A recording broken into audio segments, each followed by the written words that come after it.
Hello friend, તો બીજા પાર્ટમાં તમારું બધાનું સ્વાગત છે ને હું થોડુંક શૂટિંગ કરીને વધારે જ પ્રમાણમાં થાકી ગયો. તો હવે થાકી ગયો એટલે છે ને મારે પાણી પીવા આવવું પડશે. હવે આ એક કાંઈ નહીં, મારે તો ભેગું થાય એટલે બે સહેલુંને કહું કે ભાઈ પાણીની બોટલ આપી દે, કાં ખોલ દે ને પી લે. ને ઓલા એરફોનમાં મને શું કહીને કંઈ સમજાતું નથી, કારણ કે હું થઈ ગયો સાવ ગરમી. હવે જલ્દી પાણી પીને પાછા બીજા શોટ માટે છે ને ફૂલ તૈયારી કરીને જામ. અમારા રાજેશભાઈ સાઉન્ડ સરસ મજાનું વગાડતા હતા ને મને પણ આનંદ આવતો હતો.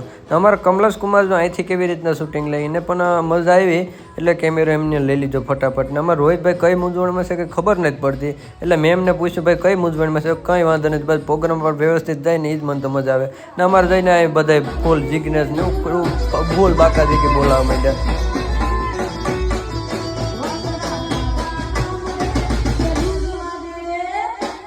થોડીક વાર પછી હું આ બાજુ આવ્યો તો અમારા હિતેશભાઈ મારો ભાઈ ને પરેશભાઈ પાસે આવી ગયા હતા, કારણ કે તાલપત્રી બાંધી લેते ને એટલે સાટા ન લાગે. પણ આપણે સાટા જેવો કંઈ પ્રશ્ન નહોતો એટલે સાટા લાગે ને હું સીધો આવી ગયો. તો આ બાજુ ગયા તમારા પ્રભાતભાઈને આલ્ફા દઈ દીધો ને મેં લઈ લીધો ભાઈ X70, કારણ કે X70માં શૂટ કરવાની ખૂબ જ મને તો મજા આવે, કારણ કે ઝૂમ આઉટ અને ઝૂમ અપ થાય એટલે ખૂબ જ મને તો આનંદ આવે. એટલે X70 ભજન આન્ય હજી પણ એવી ને એવી ફૂલ બાકાજી કે બોલાવે છે.